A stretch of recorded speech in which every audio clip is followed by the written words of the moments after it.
그래서 틈을 하시겠어요.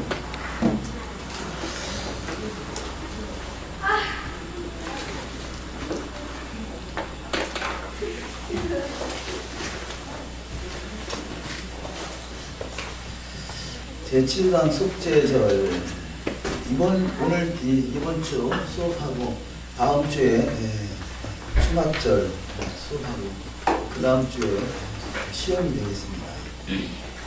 시험 내용은 예전에 말씀드린 것 같이 프린트몰 예문 뒷줄에 있는 문제 속에서 나오도록 하겠습니다.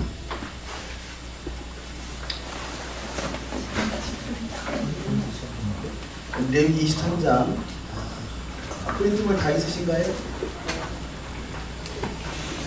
26절 이하 3 읽어보도록 하십니다. 여호와께서 모세에게 가라사대 7월 10일은 속죄절이니 너희의 성이라. 너희는 스스로 괴롭게 하며 여호와께 화제를 드리고 이날에는 아무 일도 하지 말 것은 너희를 위하여 너희 하나님 여호와 앞에 속죄할 속죄일이 되니라. 이날에 스스로 괴롭게 하지 아니하는 자는 그 백성 중에서 끊쳐질 것이라. 이날에 누구든지 아무 일이나 하는 자는 내가 백성 중에서 멸절시키니 너희는 아무 일이든지 하지 말라. 너희가 그 거하는 각처에서 대대로 지킬 영원한 규례니라. 너희의 쉴 안식일이라. 너희는 스스로 괴롭게 하고 이달 9일 저녁 그 저녁부터 이튿날 저녁까지 안식을 지킬지니라. 아멘. 마지막 두 번째 줄에 그 거하는 각처에서 대대로 지킬 영원한 규례니라 그러죠. 속죄절이 물론 1년 3차씩 예루살렘 올라가 지키지만 또 본문 말씀에 거하는 각처에서 대대로 지킬 영원한 규례다. 이 지금 내용이 속죄절 맞나요? 나팔절을 말하는 건가? 찾아보고 본문을 찾아볼까요? 레위기 23장 31절에 그렇게 나와 있어요. 속죄절. 속죄절에도 네. 마찬가지네요. 예. 그 거하는 각처에서 이렇게 돼서 각처. 우리가 지금 예루살렘 올라갈 수 있는 그런 상황이 못 되니까 거하는 각처에서 대대로 지킬 영원한 규례다. 예. 그래서 하나님 앞에 가서 핑계치 못하겠네요. 예루살렘 성이 없어서 못 올라갔다. 여기는 그 거하는 각처에서 라고 말하겠습니다. 또 이는 너의 쉴 안식일이라 이렇게 말하죠. 안식일. 이날은 속죄절이니까 7월 10일인데 7월 10일이 쉴 안식일이라 이렇게 말하고 있습니다. 그래서 7일 안식일만 주간 안식일만 안식이라 표현하지 않고 여기는 속죄절도 안식일이라 표현하죠. 너희는 스스로 괴롭게 하고 이달 9일 저녁 곧 그 저녁부터 이튿날 저녁까지 안식을 지킬지니라. 우리가 보통 토라를 말할 때 하루의 시작이 언제냐 그런 또 논란이 많이 있죠. 그래서 하루의 시작은 아침으로 시작해서 아침으로 마친다 이렇게 주장하는 분이 많이 있습니다. 왜냐하면 창세기 1장에서 저녁이 되면 아침이 되니 그러니까 아침이 되니 그러니까 아침으로 마쳤지 않느냐, 마쳤으니까 새롭게 출발하지 않느냐. 그래서 아침으로 시작해서 아침으로 드리는 것이 안식일이다 이렇게 표현하는 주장하는 분이 많이 있거든요. 그런데 이 본문은 이달 9일 저녁부터 이튿날 저녁까지 안식일을 지키라 그러죠. 그러니까 안식일은 저녁부터 다음날 저녁까지 지키는 것이 되겠습니다. 그래서 우리가 금요일 저녁부터 토요일 저녁까지를 안식일을 지키죠. 그래서 물론 그 7일 안식일이지만 여기 또 어쨌든 안식일을 어떻게 지키느냐, 저녁부터 저녁까지 지키라 하고요. 또 7월 12일을 안식일이라 표현하기도 하고, 지금 레위기 3장 24절에 나팔절 24절에 이스라엘 자손에게 고하이르라 7월 곧 그달 1일로 안식일을 삼을지니 이는 나팔을 불어 기념할 날이요 성회라. 7월 곧 그달 1일로 안식일을 삼을지니, 그래서 나팔절도 안식일로 지키고요. 10일 대속절도 안식일을 지킵니다. 근데 그 안식일은 이달 저녁부터 저녁까지라는 거죠. 그래서 이런 맥락으로 볼 때 레위 23장 11절 초실절이죠. 유제절 이날도 유제절도 안식일을 지키라는 것이 제사장은 너희를 위하여 그 단을 여호와 앞에 연락되도록 흔들 때 안식일 이튿날에 흔들 것이며, 그래서 여기서 말하는 안식일은 주간 안식일을 말하는 것이 아니라 그 지금 무교절 성의 첫째 날을 안식일이다. 그런 근거로 지금 23장 24절과 32절을 말할 수 있겠습니다. 그래서 그 절기의 성의 날을 안식일이다 이렇게 표현한다는 거죠. 그래서 그런 근거, 지금은 절기에 대한 말씀을 하기 때문에 우리가 토라를 전할 때 11절이 많이 논쟁거리가 됩니다. 그래서 안식일 이튿날이니까 이 안식일 이튿날이 무조건 주간 안식일 토요일에 맞춰야 된다, 그런 주장을 하게 되죠. 그래서 이 날짜는 그 정해진 날짜가 아니다라는 것이죠. 정해진 날짜가 아니다. 그래서 항상 그때그때 그 해마다 달라진다 라고 주장하는 것이 오늘 기독교의 이 말씀을 가지고 그렇게 주장하는 것이고요. 유대인들은 이 말씀이 무교절성의 안식일을 말하기 때문에 이 날이 15일이고 그 다음 날이 16일이기 때문에 16일부터 50일을 계수해서 시반을 6일이 오순절이다 이렇게 주장을 합니다. 우리는 메시아닉은 바로 그 유대회력에 따라서 시반을 6일을 오순절로 지키고 있죠. 서론을 보십니다. 여호와의 가을절기 중에서 지난번 나팔절이어서 오늘 속죄절을 공부합니다. 속죄절은 근데 어떤 또 용키프로 그러죠 하는데 속죄절에 S 복수가 쓰여집니다. 이것은 속죄들 이런 의미로 이해를 합니다.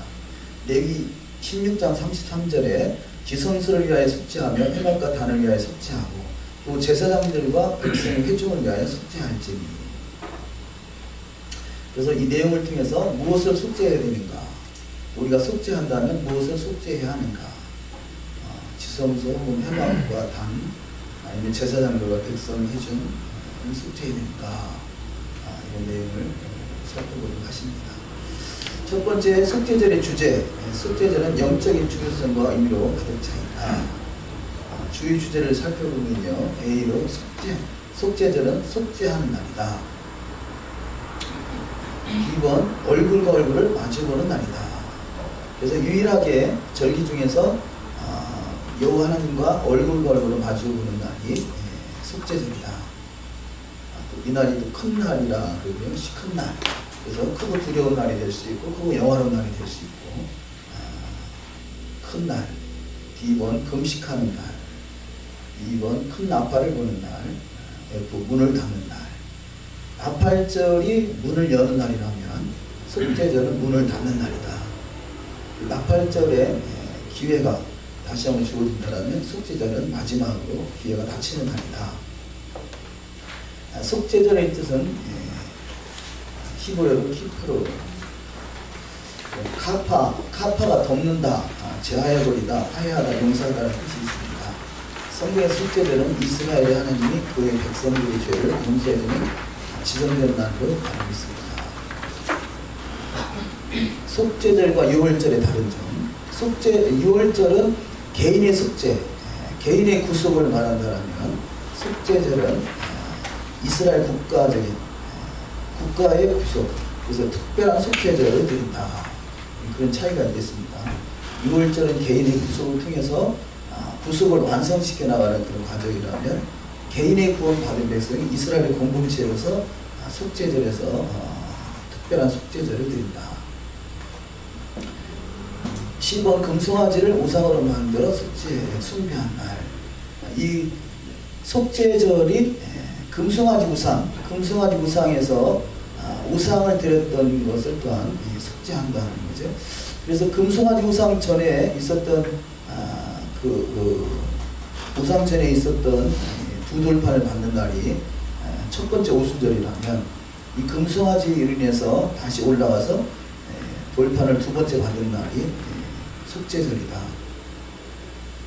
내가 처음과 같이 40주야를 산에 유하였고 그때 여호와께서 내 말을 들으사 너를 참아별하지 아니하시고 40주야를 처음과 같이 40주야를 다시 산에 유했고 그 다음에 내려왔던 때가 속죄절이다. 그죠? 이는 너의 영원히 지킬 규례라. 이스라엘 자손의 모든 죄를 위하여 1년 1차 속죄할 것이니라. 아론이 여호와께서 모세에게 명하신 대로 행하니라. 그 속죄절은 1년 1차 속죄하는 날. B번 아론은 자기와 건석을 위한 속죄절에 숫송아지를 드렸습니다. 숫송아지, 자기와 건석을 위해서 숫송아지를 드리고 또 두 번째는 2번은 두 염소를 드리죠. 아사셀 염소. 또 그 두 염소를 취하여 회막문 여호와 앞에 두고 그 염소를 위하여 제비 꽂되 한 제비는 여호와를 위하고 한 제비는 아사셀을 위하여 할지니라. 그래서 아사셀 염소가 속죄절에 있는 예시입니다. 두 염소, 첫 번째 여호와를 위한 염소를 속죄제로, 아론 여호와를 위하여 제비 꽂은 염소를 속죄제로 드리고 아사셀 염소를 광야로 내보내게 됩니다.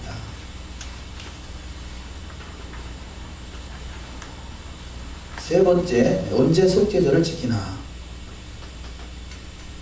레위기 3장 26절에 여호와께서 모세에게 일러 가라사대 7월 10일은 속죄절이니 너에게 성회라. 이 성회는 옷을 입고 예행연습을 한다는 뜻을 가지고 있습니다. 최종 예행연습이다.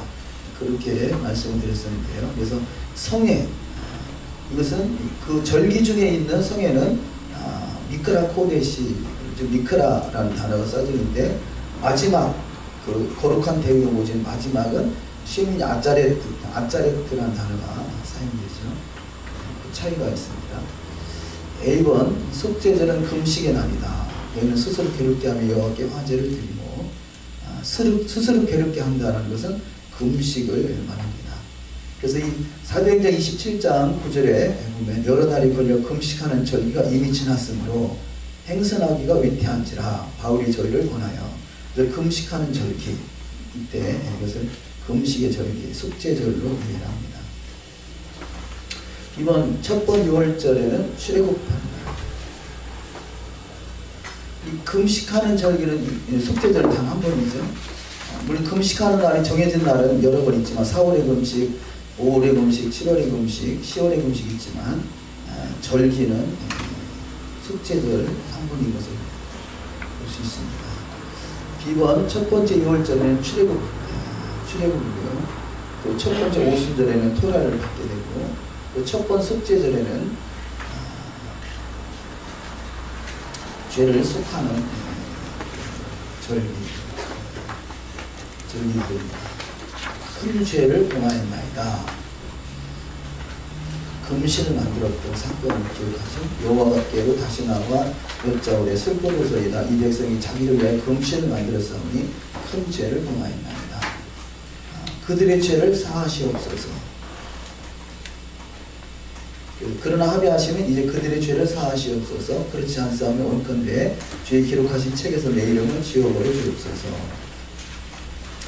회개의 기간 에르월 1일부터 티시르 10일까지 40일간을 회개의 기간으로 봅니다. 이때 예수께서도 40일간 금식하는 기간으로 이해합니다. 에르월 1일이기도 하지만 그 에룰달이 30일이 아닐 때는 29일 때는 에룰달 그 하루 전부터 시작을 해서 40일간 진행이 됩니다. 그래서 40일 회개 기간, 이때를 하나님과 대면하는 기간이다.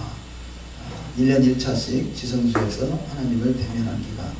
출애굽기 34장 29절 이하 말씀. 모세가 그 증거의 두 판을 자기 손에 들고 시내산에서 내려오니 그 산에서 내려올 때 모세는 자기가 여호와의 말씀하였음을 인하여 얼굴 껍질에 광채가 나나 깨닫지 못하였더라. 아론과 온 이스라엘 자손이 모세를 볼 때 모세의 얼굴 껍질에 광채남을 보고 그에게 가까이 하기를 두려워하더니, 이때가 얼굴 껍질에 광채가 나다. 이때가 속죄절이라고 이해합니다. 주의번 은혜스러운 날이다. 속죄절은 모든 이스라엘의 모든 죄를 속죄함을 받아 새로운 시작을 할 수 있으므로 은혜스러운 날이다. 그래서 구약도 은혜하다는 거지. H 새하늘과 새 땅을 바라보도다. 이 속죄가 이루어짐으로 새하늘과 새 땅이 시작된다. 늘 월삭은 늘 새하늘과 새 땅으로 새롭게 거듭나는 날이다. 그런 표현으로 새하늘과 새 땅이다. 바라보는 날이다. 이 속죄는 덮는다는 뜻을 가지고 있습니다. 속죄, 갚아, 덮다, 커버해주다. 마치 크레디트 카드로 모든 물건 값을 지불해주는 것 같은 의미로 해석을 합니다. 시편 103편 12절 동이 서에서 먼 것 같이 우리 죄가를 우리에게서 멀리 옮기셨으며, 이런 그 속죄가 그런 의미가 있다는 거죠. 마치 침대 밑에 가려져 있는 것을 침대 밑을 덮는 것 같이. 미가서 7장 19절 다시 우리를 긍휼히 여기셔서 우리 죄악을 발로 밟으시고 우리 모든 죄를 깊은 바다에 던지시리이다. 속죄에 피가 있어야 되죠. 이 성경적인 그 피의 증거, 언약의 증표로 예수의 피, 내 피와 내 살, 그 말씀하시죠. 피의 언약, 언약의 증거, 십자가에. 우리가 톨레도프라는 단어를 아침에 이렇게 봤습니다.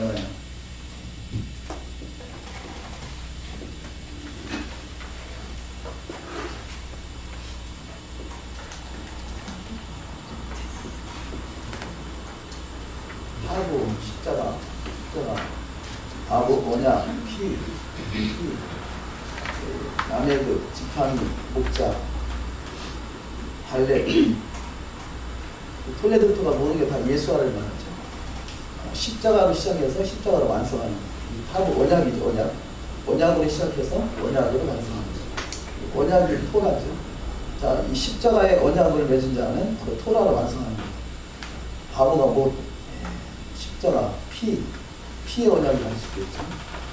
여기 피, 예수의 피로 시작해서 예수의 피로 마치는 것. 남의도, 그래서 우리가 가르침을 받는 것, 이것이 가르침을 받는 것이 예수의 문으로 들어갑니다. 이 톨레도프, 이삭의 계보가 일어납니다. 이삭의 후예가 일어납니다. 하나님의 계보에 포함되는 자는 언약으로 시작해서 언약으로 맞춘다. 근데 언약의 시작이 피라는 거죠. 유월절이 피를 시작하고 대속죄일도 피로 맞추고, 유월절은 개인의 피를 말한다면 대속죄일은 공동체의 피를 말한다. 마태복음 26장 한번 찾아보실까요?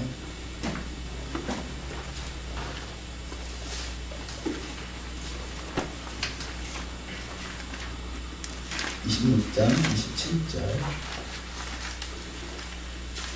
또 잔을 가지사 사례하시고 저에게 주시며 가라사대 너희가 다 이것을 마시라. 이것은 죄 사함을 얻게 하려고 많은 사람을 위하여 흘리신 나의 피, 곧 언약의 피니라. 언약의 피, 십자가를 지신 언약의 피가 곧 죄 사함을 얻게 한다. 피 흘림이 없이는 없은즉 사함이 없느니라. 그렇죠? 항상 예수의 피는 우리 가운데 묵상되어야 될 것입니다. 28절 이것이 언약의 피다. 또 피는 영생을 가져다 준다. 요한복음 6장 53절 예수께서 이르시되 내가 진실로 너희에게 이르노니 인자의 살을 먹지 아니하고 인자의 피를 마시지 아니하면 너희 속에 생명이 없느니라. 내 살을 먹고 내 피를 마시는 자는 영생을 받고 마지막 날에 내가 그를 다시 살리리니 내 살은 참된 양식이요 내 피는 참된 음료다. 내 살을 먹고 내 피를 마시는 자는 내 안에 거하고 나도 그 안에 거하나니.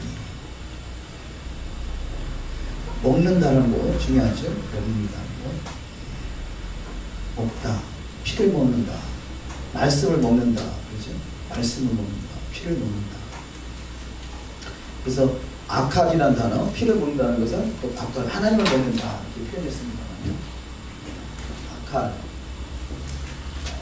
카프, 엘이죠. 엘. 하나님을 먹는 아칼. 그래서 무엇을 먹느냐가 중요한데 우리는 말씀을 먹는 것, 또 말씀을 먹는 것이 그 피를 먹는 것 되겠죠. 구속을 가져다 줍니다. 피는 구속을 가져다 줍니다. 에베소서 1장 7절.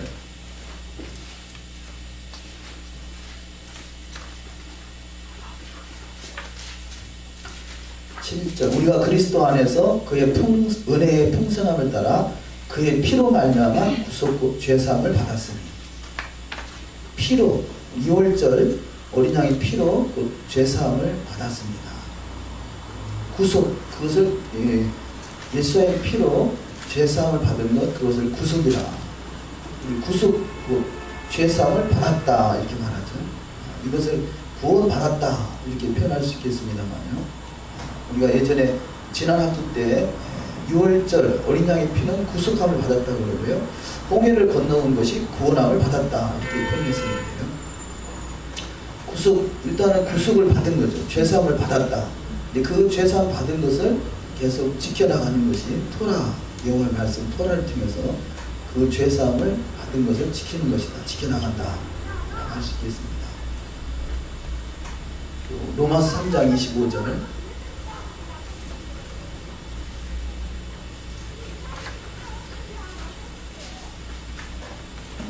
3장 25절. 이 예수를 하나님이 그의 피로 인하여 믿음으로 말미암는 화목제물로 세우셨으니 이는 하나님께서 길이 참으시는 중에 전에 지은 죄를 간과하심으로 자기의 의로우심을 나타내려 하십니다. 예수의 피로, 그의 피로 인하여 그것을 믿음으로 말미암아 화목제물로 세우셨다.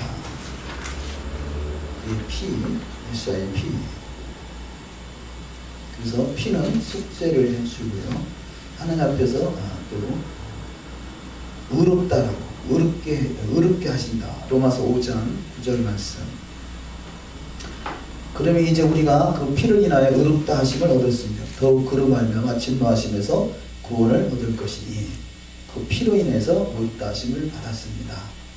그래서 의롭다 하심을 받았은즉 얻었은즉 더욱 그로 말미암아 진노하심에서 구원을 얻을 것이니. 또 피는 용서해 에베소서 2장 13절.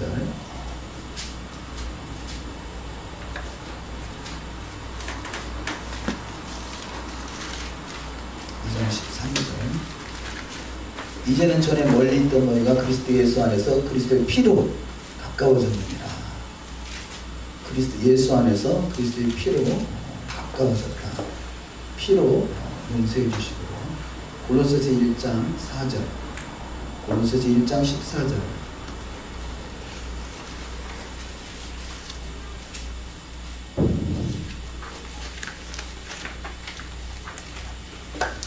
그 아들 안에서 우리가 구속 곧 죄사함을 얻었도다.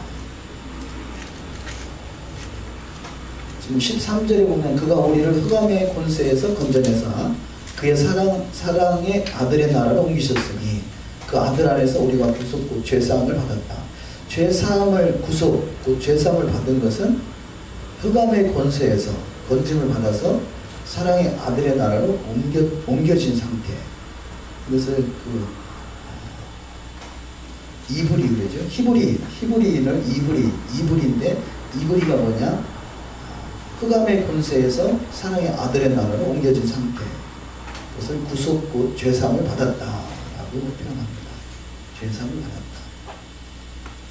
이것을 과거에는 구원의 확신이다 이렇게 표현했죠. 구원의 확신이 있느냐? 너가 흑암의 권세에서 건짐을 받았느냐? 사랑의 아들의 나라로 옮겨졌느냐? 했던 것이고, 이것이 6월절인 것이고, 6월절이 전부는 완성은 아니죠. 여호와 7절을 통해서 계속 완성을 지어져 가야 됩니다. 화목케 하신다. 골로새서 1장 19절. 아버지께서는 모든 충만으로 예수 안에 거하게 하시고 그 십자가의 피로 화평을 이루사 마음 열고 땅에 있는 것들이나 하늘에 있는 것들을 그로 말미암아 자기와 화목히 되기를 기뻐하시니라. 자, 이 피로 화목히 된 자는 전에 악한 행실로 멀리 떠나 마음으로 원수가 되었던 너희를, 악한 행실에서 떠나는 것이 너의 토라라고 할 수 있겠죠. 토라가 없으면 악한 행실인지 잘 모를 것입니다. 다음에 8번째, 깨끗게 하신다. 요한일서 1장 7절.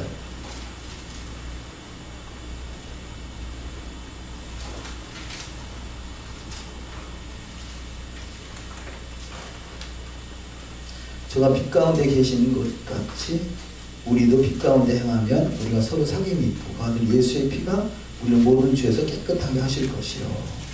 빛 가운데 거한다. 토라 안에 거한다. 말씀 안에 거한다. 라고 할 수 있겠습니다. 그것이 계명을 지키는 거죠.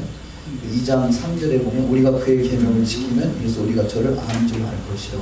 저를 아느라 하고 그의 계명을 지키지 아니하는 자는 거짓말하는 자요. 그 진리가 그 속에 있지 아니하되 누구든지 그의 말씀을 지키는 자는 하나님의 사랑이 참으로 그 속에 온전케 되어야 하니, 말씀을 지키는 것은, 말씀은 하나님의 사랑이 온전케 되는 것이죠.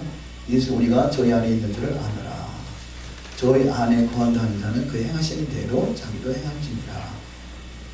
그래서 깨끗게 하십니다. 또한 이기게 하십니다. 요한계시록 12장 11절. 12장 11절.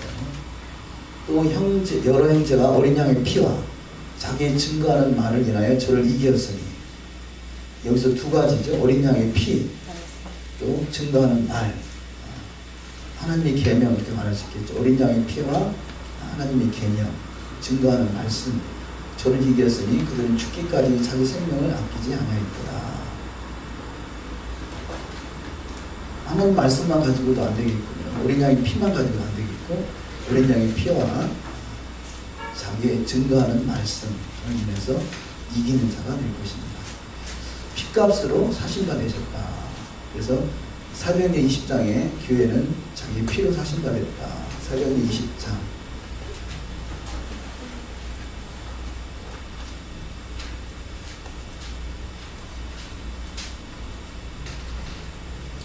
(20장) 28절.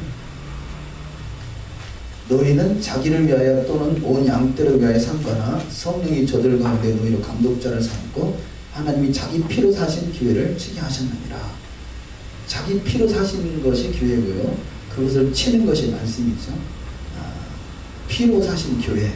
교회는 예수의 피로 사신 바 됐고, 그 교회를 치게 하는 것, 말씀으로 양육하는 것, 이 두 가지가 반드시 필요한 것입니다.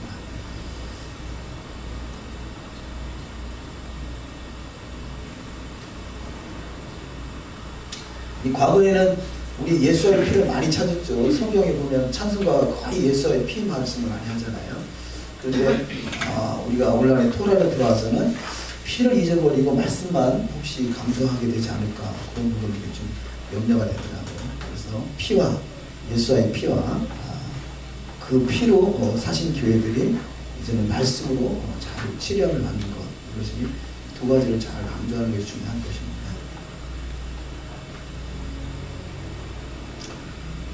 이런 말씀들이 욥기서, 사무엘상, 또 시편에서 말씀하고 있습니다. 시편 49편 15절에 보시면 하나님 나를 영접하시니 이러므로 내 영을 음부의 분수에서 구속하리로다. F번 그리스도께서 속량하셨다. G번 황소와 염소의 피가 능히 죄를 없이 하지 못합니다. 그동안에는 피, 이 구절을 우리가 잘 이해하셔야 되겠죠. 황소와 염소의 피가 능히 죄를 없이 하지 못한다. 이 의미는 이렇게 아시겠습니다만, 하늘 성소를 정결케 하지 못한다. 우리 양심까지 깨끗하게 하지 못한다. 우리 영혼을 구원할 피는 오직 예수의 피다라는 거죠. 영혼을 구원할 피. 그런 의미로 황소와 염소의 피가 능히 우리 죄를 없이 하지 못합니다. 짐승의 피가 우리를 없이 하는 것이 아니라 예수의 피가 우리 없이 하고 그것을 믿음으로 취하게 되는 것입니다. 직원의 국가적인 속죄. 그리고 6월절은 개인의 속죄를 다루었고 속죄절은 이스라엘 국가의 속죄를 다루었다. 2번 큰 대제사장. 그래서 예수아를 말합니다. 그가 지성소의 속죄하러 들어가서 자기와 그 권속과 이스라엘 온 회중을 위하여 속죄하고 나오기까지는 누구든지 횡하게 잊지 못할 것이며 그러므로 우리에게 큰 대제사장이 있으니 승천하신 자 곧 하나님의 아들 예수시라. 우리가 믿는 도리를 굳게 잡을지어다. 이 속죄의 날은 의의 세마포를 입는 날이죠.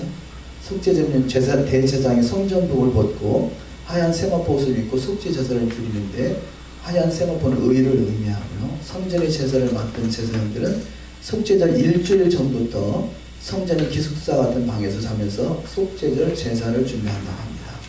일주일 전부터 철저히 이렇게 구별된 삶을, 구별된 시간을 갖는 것을 볼 수 있습니다. 레위기서 16장, 이사야 53장 4절, 이사야 6장 18절, 예레미야 2장 22절. 엔돈 성전 파기 40년 전, 이게 성전이 AD 70년에 파괴됐다고 그러죠. 그 40년 전에 어떤 일이 있었느냐? 여호와를 위한 염소가 오른쪽 대신 왼쪽으로 제비 뽑혔다. 항상 연락받는 제사는요, 전승이죠. 여호와를 위한 염소가 항상 오른쪽에서 뽑혔다고 합니다. 그런데 이때는 왼쪽으로 제비가 뽑혔고요. 또 성전문 분홍 리본이 하얗게 되지 않고 그대로 분홍빛으로 남았다. 그래서 그 아사셀 염소를 보내기 전에 성전문에다가 분홍 리본을 달아놓는데 이것이 연락되면 그 분홍색이 하얀색으로 바뀌게 되는데 성전 파기 전에는 그것이 바뀌지 않았다는 거죠. 성전 메노라 등 서쪽의 불이 켜지지 않았다. 메노라 일부가 꺼져 있다라고 하시겠습니다. 성전문이 저절로 열렸다. 성전문은 때가 되면 제사장들이 성전문을 열어야 되는데 성전문이 저절로 열려졌다는 거죠. 이런 사건들이 성전 파기 40년 전에 있었다는 겁니다. 레바노나 내 문을 열도 불이 내 백향목을 사르게 하라. 문을 열어야 되는데 자연적으로 열렸다 합니다. 희년은 속죄절의 자유를 공포한다. 그래서 희년, 속죄절의 자유, 그것이 희년이다. 희년을 의미한다는 거죠. 7월 10일은 속죄일이니 너는 나팔 소리를 내되 전국에서 나팔을 튀고 있으며 제50년을 기록하게 하여 전국 거민에게 자유를 선포하라. 이해는 너희의 희년이니 너희는 각각 그 기업으로 돌아가며 각각 그 가족에게로 돌아갈지며. 이때 희년을 선포하는 것, 속죄절의 자유를 공포한다.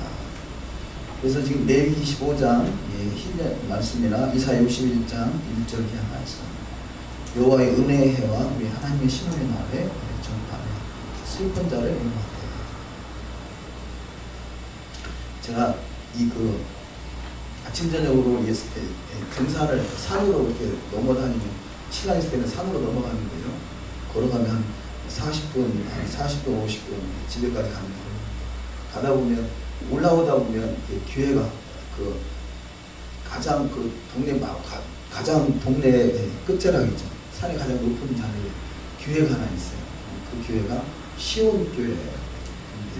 그 시온 교회 앞에 지금 이사야 61장 1절의 말씀을 기록해놨더라고요. 주 여호와의 신이 내게 임하셨으니 이 여호와께서 내게 기름을 부으사 가난한 자에게 아름다운 소식을 전하게 하시고, 그래서 여호와의 은혜해와 우리 하나님의 신원의 날을 전파하며, 이사야 61장, 그래서 항상 그 교회가 눈에 띄더라고요. 들어가 보진 않았는데 시온 교회라. 신원의 날을 선포하는 슬픈 자를 위로할 때가 될 것입니다. 이 말씀을 누가복음 4장에서 인용하고 있죠. 4장 1절이야. D번 속죄절은 책을 덮는 날이다. 그래서 나팔절은 책을 여는 날이고 속죄절은 책을 덮는 날이다. 그래서 마지막으로 최종으로 그 책에 기록될 수 있는 날이라 하시겠죠. 이미 기록된 사람 아니면 완전히 지워진 사람, 다시 기록될 수 있는 사람, 이것이 이런 의미가 유대인의 전승이 있습니다. 그것이 속죄절 그 경연할 그때를 통해서 다시 한번 기회를 주시니까 할 수도 있죠. 계시록에 나타난 가을절기, 예수의 절기죠. 가을절기를 이해하지 않고는 계시록을 이해할 수 없다.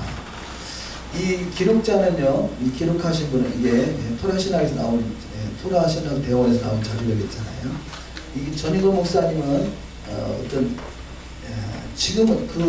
지금은 모르겠습니다만 지금은 아닌 것 같아요. 근데 과거에 세대주의적 종말론적인 사상을 가지고 있었어요. 그래서 이스라엘은 환란 전에 휴거된다. 또 교회 아니죠. 죄송합니다. 교회는 환란 전에 휴거된다는 그런 메시지를 가지고 있었죠. 그런 취지로 자료를 만들었던 내용을 하시겠는데요. 그래서 이 그 환란 전 휴거를 주장하는 세대주의적 전천연설은 교회는 나팔절, 그래서 나팔절이 그 계시록 4장이다. 속죄절이 계시록 19장이다. 장막절이 20장이다.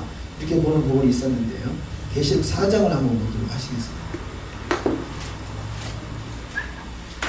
계시록 4장 1절에 보면 이 일 후에 내가 보니 하늘에 열린 문이 있는데 내가 들은 바 처음에 내게 말하던 나팔소리 같은 그 음성이 가로되 이리로 올라오라. 이후에 마땅히 될 일을 내가 내게 보이리라 하시더라.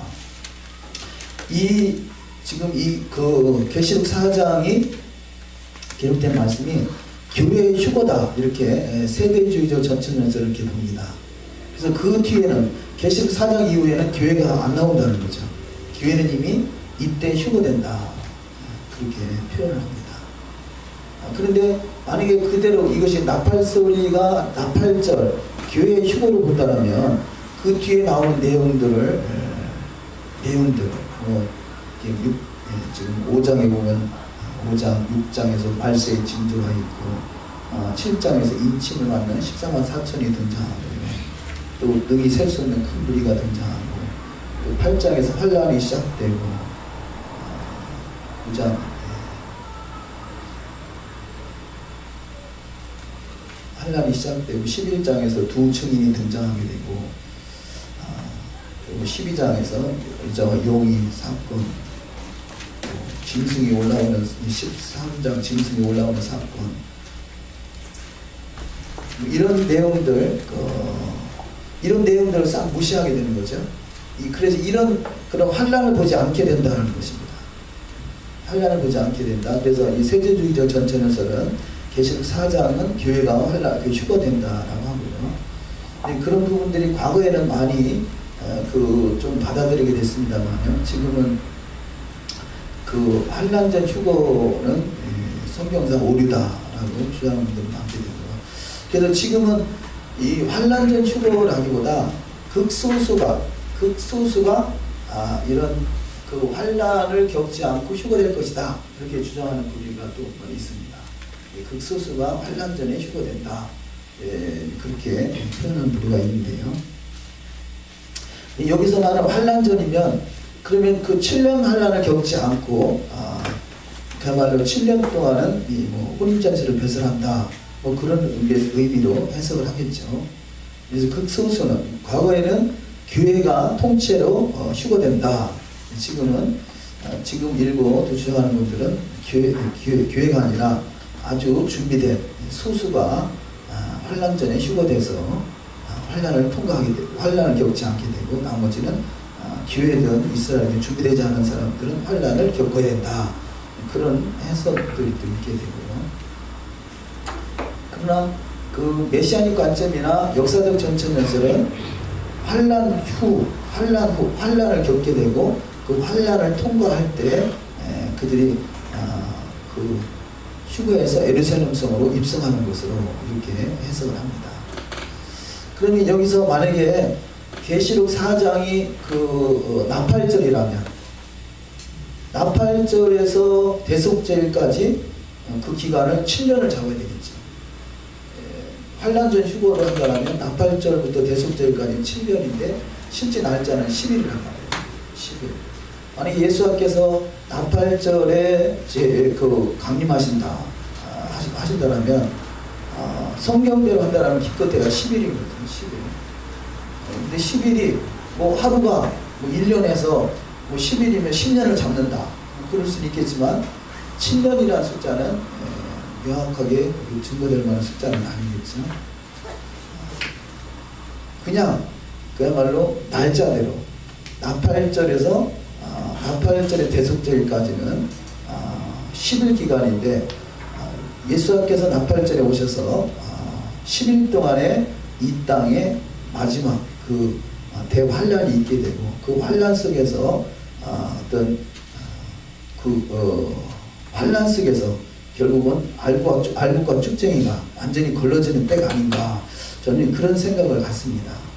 근데 지금 7년이나 뭐 7년 이상을 잡는다라면 지금 두 축인 계시록의 11장에 나오는 성전과 제단과 경배하는 자 성전이 지어지고 뭐 이런 사건들을 다 무시하게 될 것입니다.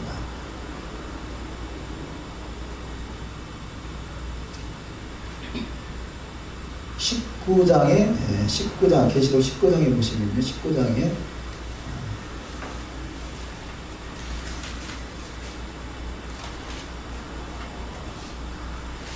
19장 7절에 보면 우리가 즐거워하고 크게 기뻐하여 그에게 영광을 돌리세 어린 양의 혼인 기약이 이르렀고 그 아내가 예비하였으니 그에게 허락하사 빛나고 깨끗한 세마포를 입게 하셨음즉 이 세마포는 성도들의 옳은 행실이로 따더라.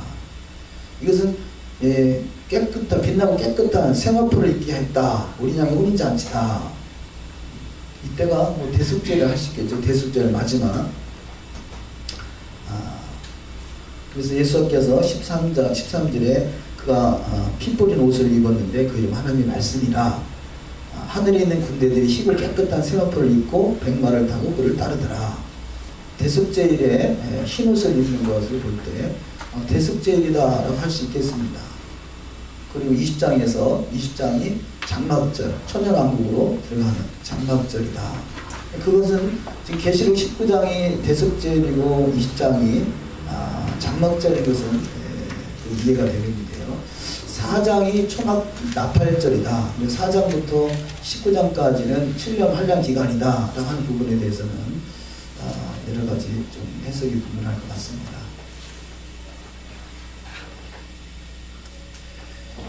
저는 이 부분이 우리가 예전에도 한번 봤었죠. 계시록 16장에서 16장에 아마겟돈 전쟁이 등장합니다. 그래서 16장 15절에서 보라 내가 도적같이 오리니 이때가 예수님께서 강림하시고 그때 16절에서 세 영이 히브리어로 아마겟돈이라 하는 곳으로 왕들을 모으더라. 그래서 이 아마겟돈 전쟁이 있는 이때가 마지막 그러니까 천년왕국 이전에 있는 마지막 전쟁이다. 맞고요. 이때 주님이 도적같이 오시는 것을 볼 때 이때는 예루살렘 성에 입성해서 예루살렘, 그러니까 이스라엘이죠. 아마겟돈은 무깃도의 산이다. 무깃도는 이스라엘 땅으로 볼 때 예수께서 예루살렘에 강림하신 것으로 본다면 저는 그냥 문자 그대로 나팔절에 주님이 강림하셔서 10일 동안에 모든 것이 다 평정되는 그런 시점이 아닌가. 그래서 나팔절이 강림하시고 10일 때 대속죄 모든 인류의 심판이 마치고 초막절에서 혼인잔치가 들어가고 저는 이것을 스가랴 14장에서 표현하고 있는 내용이 맞지 않을까 이렇게 봅니다. 스가랴 14장을 한번 보도록 하시겠습니다.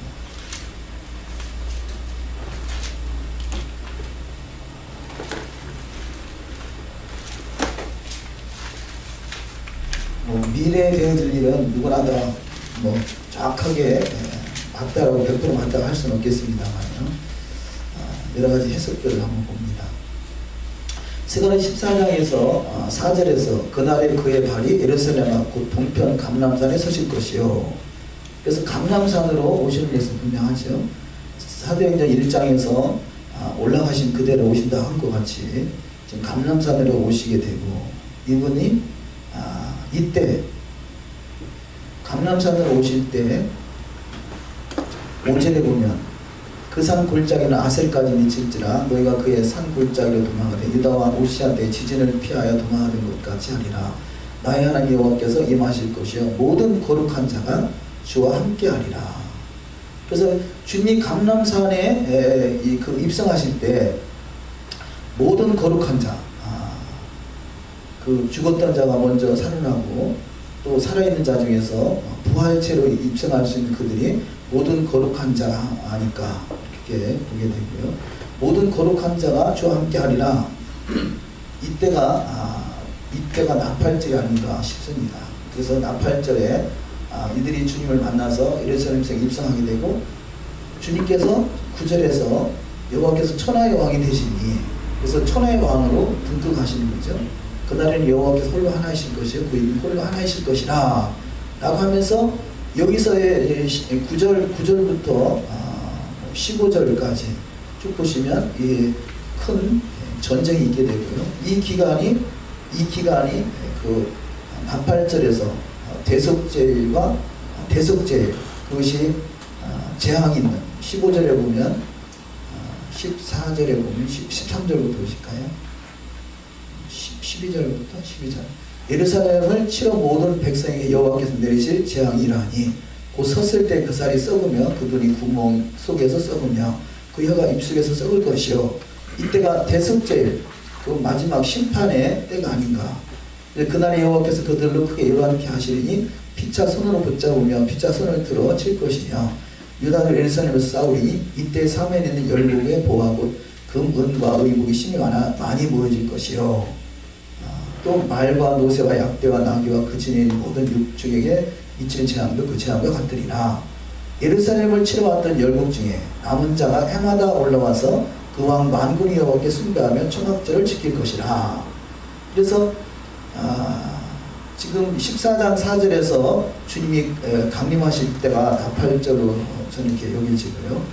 그래서 천하의 왕으로 등극하셔서 10일 동안 환란이 있는 그 경유의 날 그래서 이 나팔절에 다시 한번 하나님 기회를 주셔서 책이 펴지는 시간이고 대속제일에 이제 책이 덮이는 시간이고 그때 이제 16절에서 초막절에 여호와께서 초막 숭배하며 초막절을 지킬 것이라. 이때 열국 중에 남은 자가 아직 살아남은 자 이들이 초막절을 지키러 올라오는 시점 그렇게 저는 보여집니다.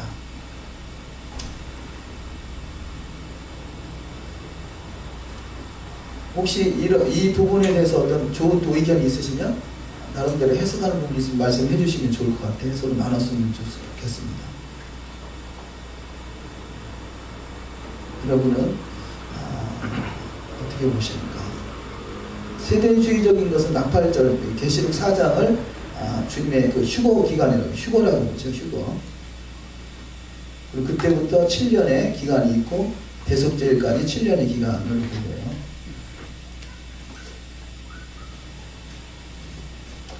저는 성경 그대로 나팔절과 대속제일의 그 사이는 7년이 아니라 10일 기간이라고 보여줘요. 그 10일 동안에 모든 일이 평정이 되고 다른 성경 보면 주님께서 하루아침에 세상 중앙에 하나님 나라를 세운다고 그러시죠.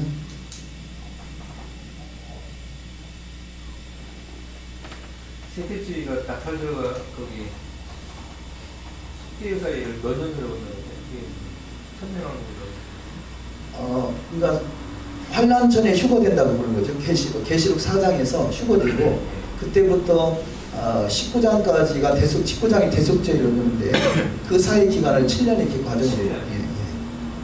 그래서 7년 환란 전에 교회는 휴거되고 그 환란 그 이스라엘은 환란을 통과해야 된다. 이것이 원래 세대주의적 원래 그 시초예요. 근데 이제 그 부분이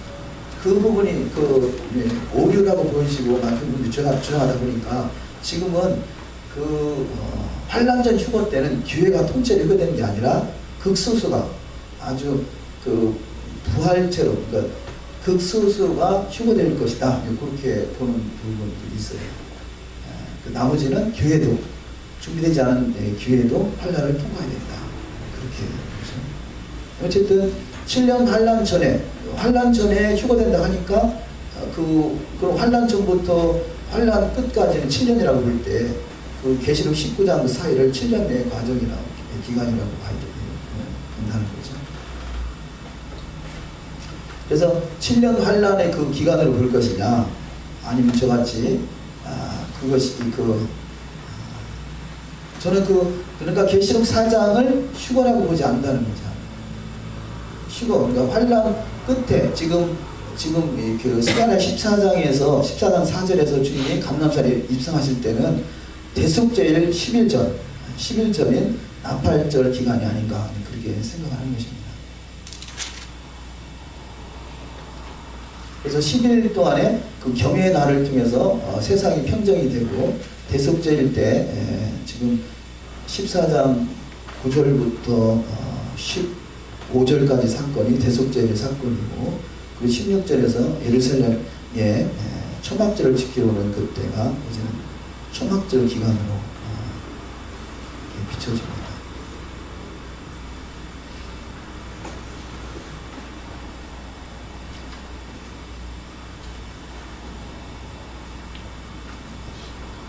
조 전사님은 어떻게 보시는 부분이 따로 있으신가요? 아니, 전 지금 목사님 말씀 들으면서 이게 그럴 것 같다는 생각이 드세요. 세대주의가 그렇게 뭔가 어떻게 세력이 왕성한데? 세대주의가 그러니까 그 과거에 뭐 휴거 그런 영화들 많이 있었잖아요. 그 부류가 다 세대주의죠. 공중 휴거, 공중에서 혼인 잔치를 7년 동안 배설한다. 뭐 그런 내용들. 그런 내용들이 뭐 조인기 목사님도 그런 주장을 했었고, 과거에 조인기 목사님 쓰는 계시록 강의가 평신도 계시록 강의가 뭐 그런 내용이 있었는데, 그래서 공중 휴거를 과거에는 많이 주장했죠. 지금들은 교회가 통째로 휴거된다는 말은 과거만큼 주장하지 않는 것 같아요. 근데 보통 일반 교회는 뭐 환란절 휴거나 뭐 공중 휴거 뭐 이런 이야기 거의 안 하고요. 되게 보통 교회는 무천년설이나 후천년설의 영향을 받아서 예수의 철임 때부터 이미 천년왕국이 시작됐다는 어떤 상징적인 숫자다, 그런 해석이었고요. 그래서 계시록을 많이 다루는 분들은 환란전 환란전 휴거 전천년설을 주장하는데, 전천년설 중에 세대주의적 전천년설, 역사적 전천년설인데, 과거에는 세대주의적 전천년설이 주를 이뤘다면 지금 역사적 전천년설은 많이 지금 돌아오는, 그러니까 환란 후 휴거다 돌아오는 상태고요. 그런데 메시아닉은 그러니까 역사적 전천년설은 환란 후 휴거고 이스라엘과 교회를 나누지는 않는데 중심이 교회라고 보는 거고요. 근데 메시아닉주 전천년설은 환란 후 휴거지만 예루살렘으로 입성해서 이스라엘이 중심이 돼서 열방을 다스리는 시대가 메시아닉주 전천년설이다. 그런 차이가 좀 있습니다. 옛날에 그냥 저는 성경 읽으면서 성도들은 그냥 환란을 생각해야 되고 연단을 받아야 되고 어떤 저하고 비교할 수 있는 분들이 성도들은 걱정할 필요 없다고 그냥 다 휴거된다고 휴거돼서 하거든요. 근데 저는 뭐 그냥 초짜에서부터 저는 워낙 높은 사람인데 나중에 생각해보니까 그분이 신학을 한 분이거든요. 어디냐면 달라스 신학, 나중에 알고 저는 그때 그런 게 뭔지도 몰랐는데 달라스 신학교에서 공부하고 했던 분들이 있어요. 그분들이 말하니까 저는 초짜니까 한국말로 나가는 거 마음속으로 그게 아닌데 굉장히 안 맞아요. 근데 달라스 신학교가 나중에 보니까 뭐죠? 이 세대주의의 본산이라고 하더라고요. 예. 그래서 환란전 휴거를 거기서 유명한 분이 많고요. 세대주의 전체가. 네. 그래서 거기 그런 거기가 잘못된 거니 달라스 신학교 나와서 그 얘기가. 근데 이제 그런 분들이 또 이렇게 선교하는데 많이 일들을 하긴 했어요. 우리나라도 어떤 전천년설을 주장하는 분들이 한국에 와서 많이 전도를 많이 했거든요. 근데 그때는 역사적이냐 세대주의냐 그것이 불분명했어요. 그냥 분명하진 않았는데 어쨌든 뭐 이게 환란전 휴거 뭐 그런 주장을 해서 많이 그 시대가 어려울수록 그런 그런 내용들이 막 먹혀 들어갔던 거죠. 우리나라 1800년대 말이나 1900년대 초 어려울 때 그런 환란전 휴거를 이야기하니까 그래 우리는 휴거가 될 수밖에 없다. 이거를 의지하고 그런 주장들 많이 했고 우리 한국 초대교회도 환란전 휴거를 많이 믿었죠. 안 믿었는데 지금은 그게 조금 그 신학적으로 증명이 되면서 환란전 휴거는 조금 문제가 있다는 세대주의적 전천연설은 문제가 있다고 봐지는구나. 지금도 그 주장하는 분들 꽤 있으시고. 근데 세대주의가 이렇게 뭐 역사적이냐 아니면 뭐 이렇게 나눠지는 게 이제 휴거를 기준으로 한 거잖아요. 근데 일반적으로 세대주의는 뭐 안 좋다 이단이다라고 얘기한 거는 그 세대에 따라서 이게 마지막 때다라고 얘기를 하기 때문에 그런 거지, 휴거가 앞이냐 뒤냐 그거는 이제 세대주의 중에서를 보는 거고, 일반 교회에서는 마지막 때를 얘기하면 무조건 세대주의라고 얘기를 하면서 이제 이단이라고 얘기를 했잖아요. 근데 이제 사실은 마지막 때라고 이야기하는 게 사실은 아주 역사적으로는 맞잖아요. 우리가 뭐 천지천조하고 7,000년 이렇게 보면서 하면은 우리가 세대주의적으로 생각하는 거 휴거가 앞이냐 뒤냐를 떠나서 당연하게 세계주의적으로 생각해야 되는 게 사실은 뭐 맞다라고 저는 생각을 해요. 근데 요즘에 더 큰 문제는 그 창조가 된 지 되게 오래됐다 사실은. 아담과 하와가 첫사람이 아니다부터 시작해서 뭐 무천년설 아까 말씀하신 것처럼 마지막이 어딨냐 막 이런 거, 이게 더 문제가 심각하다고 생각을 하고요, 저는 개인적으로. 근데 물론 이제 세대주의 중에서도 뭐 환란 전 휴거하면은 이제 잘 오다가 또 막판에 또 나태해지기 때문에 그것도 하나의 좀 잘못된 가르침이 될 수 있지만, 그래도 세대주의를 무조건 막 이상하게 생각할 필요는 솔직히 별로 없다라고 생각을 해요. 그래서 세대주의적으로 또 생각을 했기 때문에 마지막 때 더 열심을 내고 일을 했지 않았을까 이렇게 생각합니다. 세대주의적이라기보다 전천연설이라 할 수 있겠죠. 그러니까 전천연설 속에 세대주의냐 역사적 전천연설이냐 그 차이인데, 그러니까 과거에는 그 나누지 않았어요. 역사적이냐 세대주의냐 그거 나누지 않고 그냥 전천연설이냐 후천연설이냐 했는데요. 일반 우리 교회는 후천연설 했었거든요. 특별히 장자교단이라는 장로교 합동체계나 통합죠. 고위 주류로 이런 게 있잖아요. 이때 이쪽이 후천연설이나 무천연설을 주장했었어요. 그러니까 전천연설을 주장하는 분들은 이게 세대적이냐 역사적이냐 그거 상관없이 다 이단이라고 했었죠. 근데 이제 그것이 세분화돼서 보니까 역사적과 세대적이 나눠지더라는 것이죠. 그것은 그 전천연설을 믿는 사람들 속에서 나오는 이야기고, 그 일반적인 부류는 그냥 전천연설 말하면 다 그 이미 천연왕국은 초림 때부터 시작됐는데 무슨 소리냐 그런 주장이었던 것이죠. 근데 이제 지금 주장하는 것 중에 세대주의적 전천연설은 그 아담 때부터 지금 시대까지 7단계로 나눠요. 7단계로 나눠서 그 시대마다 그 어떤 말씀 시대, 뭐 양심 시대, 뭐 원리 시대, 원리 시대 해가지고 나누는데, 이제 거기에 대해서 오해가 있더라고요. 그래서 저도 처음에는 세대주의 전천연설의 7단계를 나누는 거는 그때마다 구원받는 방법이 다르다라고 주장하는 줄 알았어요. 그러니까 그렇게 세대주의적 전천연설을 말하는 분 중에 그렇게 생각하는 분들이 많이 있어요. 시대마다 구원하는 방법이 다르다. 그래서 7단계를 나눴다. 이렇게 해석을 했었는데요. 세대주의적 전천연설의 아주 핵심적인 그 주장들을 자세히 보니까 그런 의미가 아니라 그 시대마다 또 성경이 없었던 시대, 성경이 있는 시대, 성경이 적용하는 시대, 뭐 이렇게 그렇게 나눴던 것이지 구원하는 방법이 다르다고 해석하지는 않았다는 거죠. 그런 것은 오해라는 것이죠. 그런 부분이 이때 이것이 오늘날의 환란전 휴거대 그것이 이제 공중재림. 그러니까 환란전 휴거가 된다라면 이제 그런 교회가 통째로 환란전 휴거라고 주장하는 부분에 대해서는 이것은 너무 무리다라는 거죠. 부분적으로는 환란전 휴거가 있을 수 있다고 보는 거죠. 에녹과 엘리야 같이. 저도 그렇게 보는데, 그것이 통째로 그냥 교회가 통째로 휴거된다는 부분에서는 우리가 지금 더더구나 메시아닉은 이스라엘과 교회를 나누지 않잖아. 하나로 본단 말이에요. 그런 관점에서는 환란전 휴거는 맞는데, 이것이 세대주의적 의식으로 교회가 통째로, 교회는 특별한 기관이라는 거예요. 구약의 전체가 이스라엘을 말하니까 교회는 특별히 생긴 특별 기관이라고 말하는 거죠. 그것이 세대주의적 전천연설의 주장이거든요. 그런데 우리가 메시아적 관점에서 보면 교회는 이미 구약이 있었잖아요. 그렇게 본다면 나눌 수 없는 것이죠. 그래서 그런 부분은 교회와 이스라엘이 나눈 것은 이것은 대체신학과 반유대주의에서 나온 사상이라고 그러죠. 그런데 그 초대교회 때는 전천연설이 주류를 이루고 있었지만 그때는 세대주의적이냐 역사적이냐 그런 부분은 없었던 거예요. 왜냐하면 우리가 지금 6천년, 7천년 타임라인에 우리가 지금 6천년 시대에 오니까 그런 이야기를 할 수 있었지 과거에는 뭐 6천년이다 7천년 그런 개념이 없었겠죠. 그냥 그 메시아가 오실 때는 환란이 있을 것이다.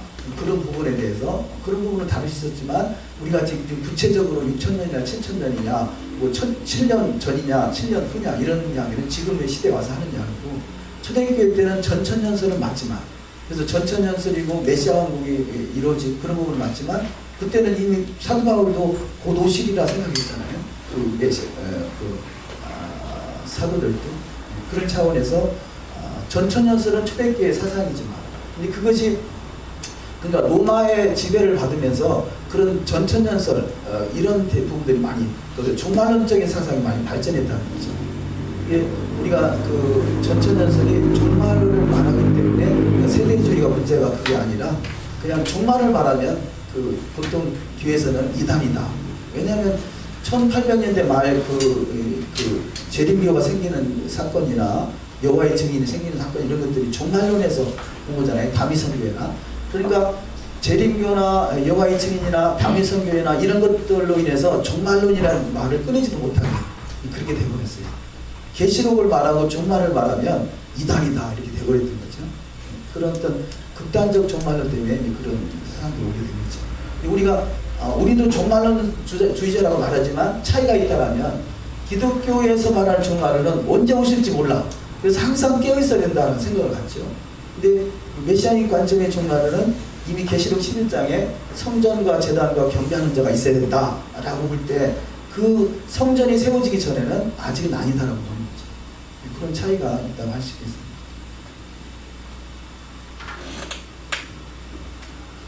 그 성전은 유대주의적인 성전 말씀하시는 거죠. 그렇죠. 그 라비닉 유다이즘에 세워지는 성전이라고 보죠. 이것은 메시겔 성전이라고 보진 않고요.